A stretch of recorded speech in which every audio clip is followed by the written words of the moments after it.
What's up, guys? Welcome back to the poker vlog. Last week we did another cash game. Unfortunately, it was cut short because PokerStars was doing server maintenance. Servers went down. Yeah, we didn't really feel like waiting like half hour, 45 minutes for them to come back online. But either way, we got some hands in. I think they were pretty decent. I did well. We took some cash from some other people, so that's always, fake money from other people, and that's always a win in my book. If you're enjoying the video, be sure to give it a thumbs up. Also, it would really help out the channel if you could subscribe. But let's just hop into some hand analysis now. Also, let me know what you guys think about some of these hands. Let me know what I could have played better, if you thought I did a great job, or if I'm just a terrible player in general. Anyways, let's just jump right into the hand analysis. If you guys are new to the channel, there's a common theme I like to do sometimes, which is give away money. So in the first hand, we're going to go over here. This is probably a good example of what not to do. I'm dealt 9-5 suited on the button, and I think I'm just trying to widen my possible range here, which isn't ideal, but we go ahead and limp in to try to play this. We don't really have to, bet much, so why not, right? We're up a couple chips, and we go ahead and throw out a bet of 100. Small blind makes the call, big blind checks, and we are off to a flop three ways. The flop comes 2, 5, 7, two spades on the board now. Really doesn't help our hand much. We have middle pair on the board, probably lower than any pocket pairs that most people would have. No diamonds out there whatsoever, so we can't even hit a backdoor flush draw. We're not really connected, seeing as how all we have is a 9. We need to hit a 6, 8. This is looking terrible for us. However, we decide to throw out a pot-sized bet after it goes check, check. I don't really know what I'm thinking here. Maybe just I can take the pot. It's just such a terrible board that maybe I can bluff some people out of here. And unfortunately, it doesn't go as planned. Both people decide to stick it out and see how this board plays out.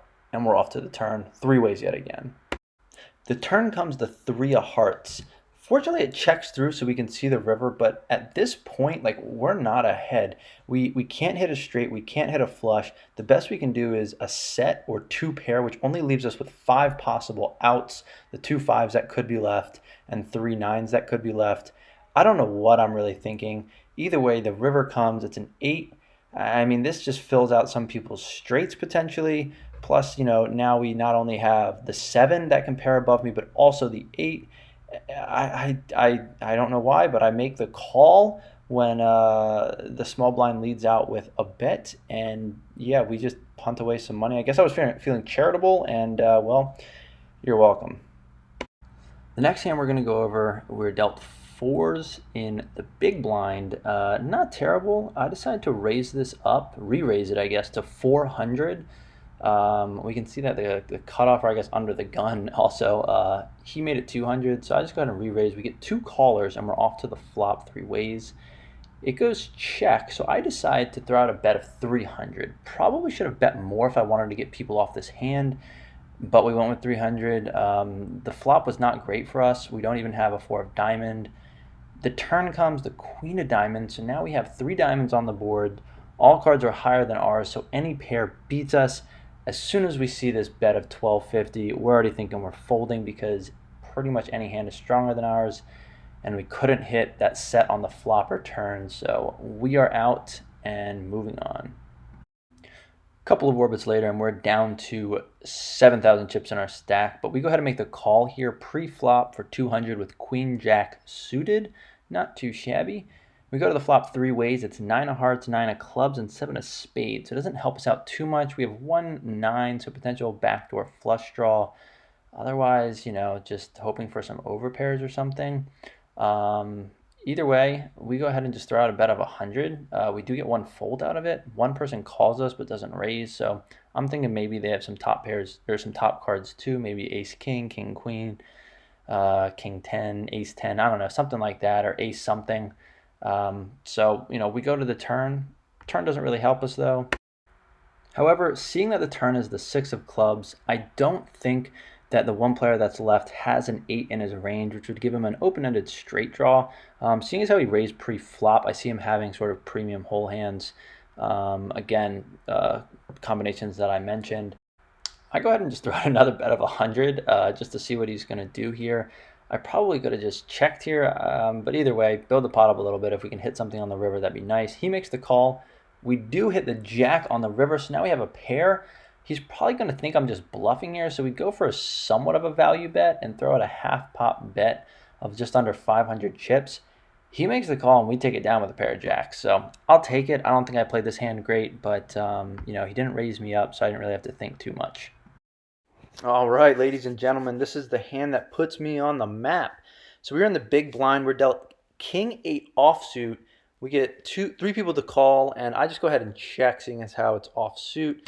And we go 4 ways to the flop. The flop is a beautiful king 8-5 rainbow, not very connected. Things are looking good for us. At this point, I'm thinking of just throwing out a small bet here and hoping that somebody will raise it up that has a king, but may not have 2 pair. Even if they do, we would be tied at this point, or I would be ahead with the 8 if they had the 5. The only other possible option is that someone has like a 6-7 suited that they limped in with, and they're on like an open-ended straight draw. But either way, it works out for us. We throw out a bet of 100. We get raised to pretty much a pot-sized bet. The next person calls that. So at this point, I go ahead and decide to re-raise it just to see how confident these 2 players are in their hands. And we go ahead and double that bet basically, and both players actually call. So we're going to the turn 3 ways at this point with 1 fold, which makes me a little nervous, but not terrible.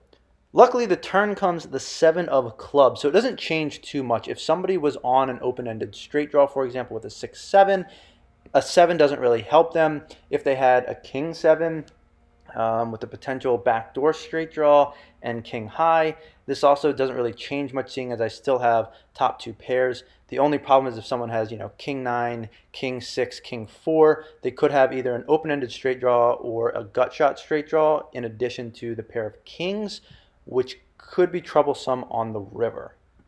If someone is on a gut shot straight draw, open-ended straight draw, I decide to throw out a bet of 2,300, which is a pot-sized bet at this point, to really make them pay to see that river card. We do end up getting 1 caller and a fold from the other individual, so not too bad. We go to the river 2 heads up. It's queen of hearts, which is perfect for us unless they happen to have a king-queen premium hand. Which I definitely could put this player on that, but we're hoping for the best at this point since they've stuck in here this long. I'm thinking that they either had the straight draw or they simply have the king and maybe another lesser pair, or maybe even pocket aces. So we go ahead and go all in, which is actually only about 80% pot based on the chips that I have left. They call, and we end up taking it down. They had king 9, which they gave them a gut shot straight draw with that 7, as well as top pair. So they stuck in there, but luckily we pulled out this one and took down the pot.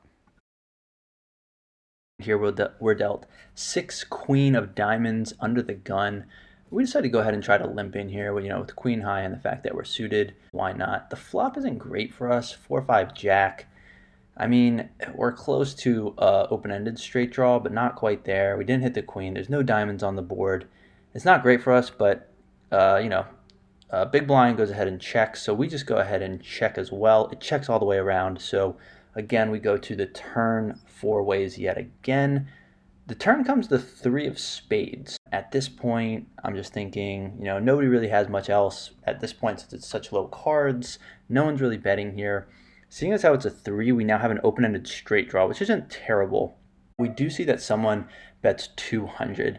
I go ahead and call this because we do have an open-ended straight draw now. Also, I could potentially hit the queen, having the high pair. So this gives me a couple outs. We go ahead and make the call, and we go to the river. The pot's now about 1,000, just over 1,000 chips. And, we hit the 7 of hearts on the river. So this completes our straight. However, it could potentially give someone a completed flush here. It does go check, check, so I don't think they have a strong hand. There is one person left to act after me. We go ahead and throw out a bet of half pot, figuring that it will probably fold all the way around unless someone has the flush, and we can just take down this pot. That's exactly what we do, and it does fold all the way around, so we take down this pot and moving on to the next hand. The next hand is 8-5 suited. I'm in the small blind. I go ahead and just limp in here with this suited 8-5. Not really connected, but it is what it is. The flop comes 9-5-9 and we're three ways. I throw out a bet of 100, figuring I'll get raised if someone has the 9. Otherwise, not. So we get one fold out of this, and the other person just calls. The ace of spades comes, so this gives us at least a flush draw as well as a pair still. And we just go ahead and throw out another bet of 100. It doesn't seem like this person has much or is hitting whatever they need. They go ahead and make the call again. The river comes the jack of diamonds. Doesn't change much for me at all. He could potentially have a jack, but we throw out a half-size pot bet of just over 300 chips.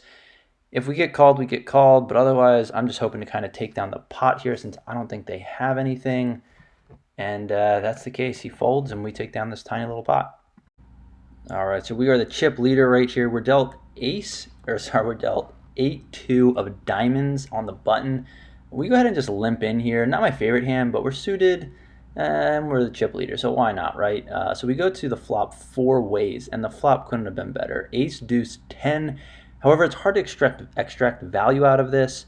We're hoping maybe someone has an overpair or a pair of 10s here. It checks all the way through, and we end up throwing out a bet of 100. So we end up getting 2 folds out of this. One person makes the call, and we're off to the turn, heads up. The turn is not great for us. The turn comes the 10 of hearts. Now, I figure if he had the 10, he probably would have bet, which he didn't. I throw out a bet of 300. He makes the fold, and we just take down the pot here. The last hand we get involved in for the night is pocket 10s under the gun. So we go ahead and raise it up to 200.